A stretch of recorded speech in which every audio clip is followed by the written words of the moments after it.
22টা episode হয়েছে। Cinema প্রায় 216টা মতো রিলিজ করেছে। তা এত ছবির তো ডায়লগ মনে থাকা সম্ভব নয়। কোন ছবির ডায়লগ বলবো বলুন?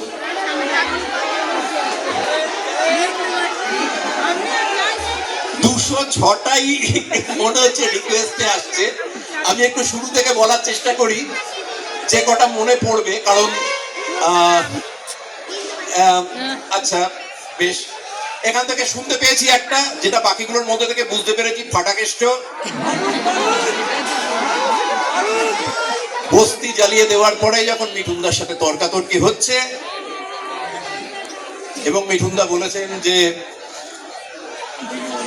ওই এসি ঘরের মধ্যে বসে করে জনগণের ভালো সবাই করতে পারে, তখন আমি মিঠুনদাকে বলি বা ফাটাকেষ্টকে বলি, এই এই এই মন্ত্রিত্বটা গুন্ডামি রাখরা নয় যে 5-10টা পেটো মারলি কি 10-12টা লাশ ফেললি অমনি সব সমস্যার সমাধান হয়ে গেল।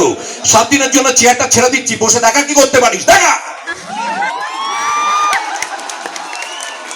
Thank you.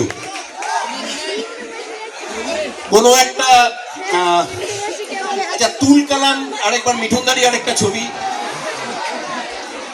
তুল কালামে সেই একই রকম আমি যুব নেতা মিঠুনদাকে চমকাতে গেছি। মিঠুনদা বসে বসে ছোলা খাচ্ছে আর আমি মিঠুনদাকে বলছি, শোনো একটা সোজা কাজ দিচ্ছি তোমায়, যদি টিকতে চাও তাহলে আমাদের দলে নাম লেখাতে হবে। আর কাজটা খুব সহজ, 4 আনার কীর্তন 12 আনার দক্ষিণা।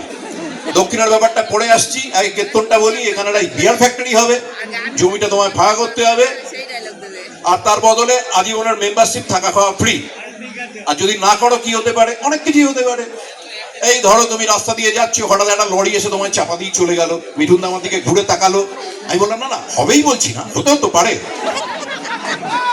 কিংবা ধরো তুমি এই নাসিরের দোকানে বসে চা খাচ্ছ, একজন তোমার পাশে এসে বসলো, তারপর কানের পাশে ঘোড়াটা টেকে নলটা টেনে দিল, মিঠুনদা ঘুরে তাকালো, আমি বলছি না না হবেই বলছি না, হতেই তো পারে।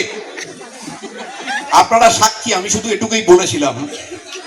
মিঠুনদা এর পরে আমায় কি কেলালো।